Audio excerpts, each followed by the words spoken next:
Hello people, it's Baal Gaming, and today we're going to talk about the game Call of Dragons and what you should be spending your gems on as a low spender to potentially a mid spender as well, and even going all the way to a person who'd play free to play.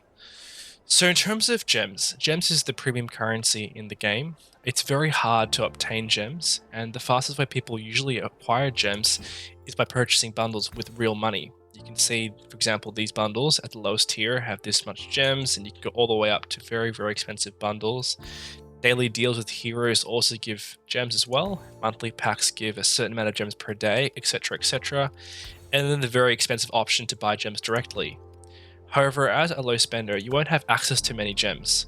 You may only be getting, for example, the monthly gems, which is this much per day, and you will also be getting a small amount of gems from the weekly bundle here, 100 there, as well as any bundles that people may buy over here.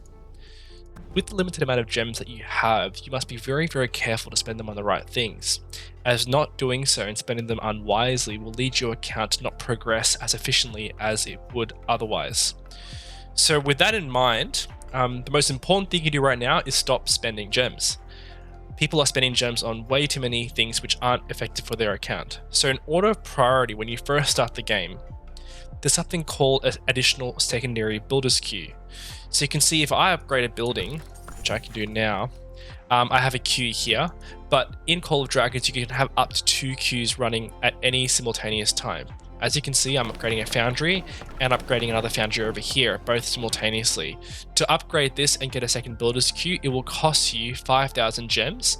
On the first few days of your account, you get it for free, but then you must pay the gems for 5,000 gems to keep it forever, or alternatively, it's a $4.99 USD spend to give you the second building queue, as well as some other small items. The other really important place to spend gems is in your VIP shop. So you can see that membership levels give you different amounts of buffs. The most important buff you get from membership is at the level 8.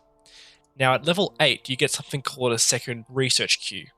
This relates to your College of Order, which is the most important building in the game, essentially. It allows you to get both economic tech, which you can see over here, but it also allows you to get your very, very important war tech. By buying the second research queue, you're able to research 2 things simultaneously. So as you can see here, I'm researching this tech, defensive formations, as well as first aid at the same time.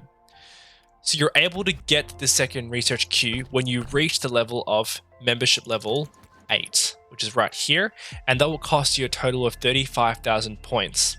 So that's a total of 35,000 gems if you spend it directly. As you can see, you can buy gems for the honor points. You can see I have some saved up, but often people spending gems and money in the game will often give you some prizes that give you free honor points. But I would suggest at the beginning of the game to spend as many gems as you need to get to the membership level 8 at 35,000 gems if necessary, as this queue will allow you to progress in the game much, much more efficiently. From there onwards, some of the most efficient ways you can spend gems in the game is to unlock heroes.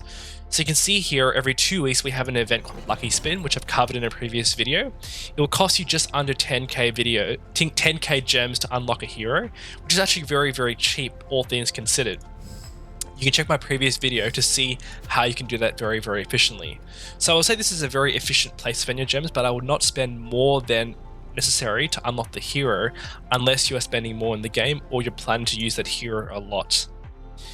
Going from there, the other places you might consider spending gems, but very, very sparingly, would be in the VIP shop, which gives you speed ups and other goodies in here, and also in the Goblin market, which gives you discounted speed ups. But before we even get to this and you consider this, I would encourage you to continue saving your gems after you do the first 3 things mentioned in this video. And why is that? There's an event in the game called Forge of Light, and I might put a screenshot of one on the screen in my edit. What this event does is that it allows you to unlock items called artifacts in the game. So for example, this artifact here called Infernal Flame is probably the best mage artifact released at the moment in the game. And you're able to upgrade it from level 1 all the way to level 5. You can see here at max, you get some insane damage, you get some insane magic attack, and you also get some really nice buffs, including 7.5% damage taken, 7.5 percent damage dealt.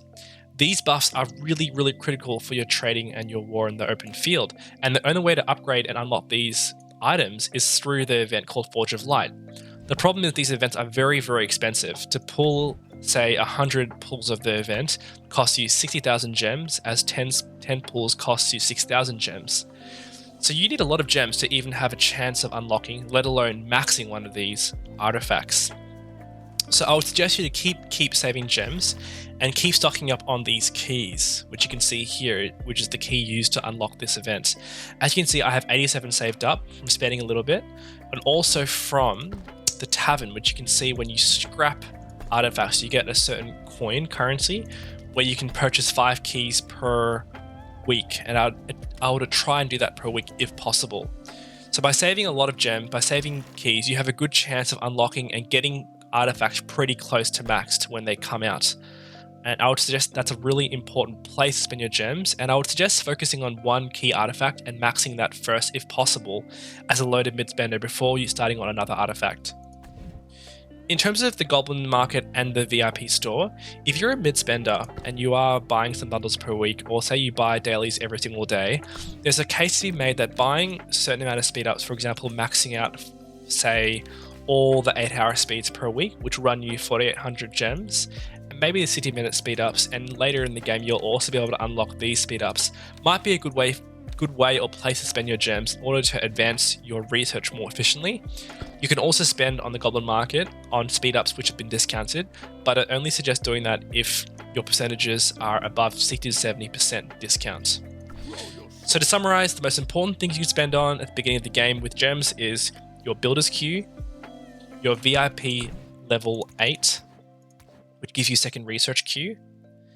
And at that point, I would then save gems in order to unlock heroes at the most efficient way possible. And then later to unlock artifacts, which are important for your hero marches in the event called Forge of Light. After that, feel free to spend on Goblin Market and store if you have excess gems. I hope that helps, and happy having some wars. Catch you later.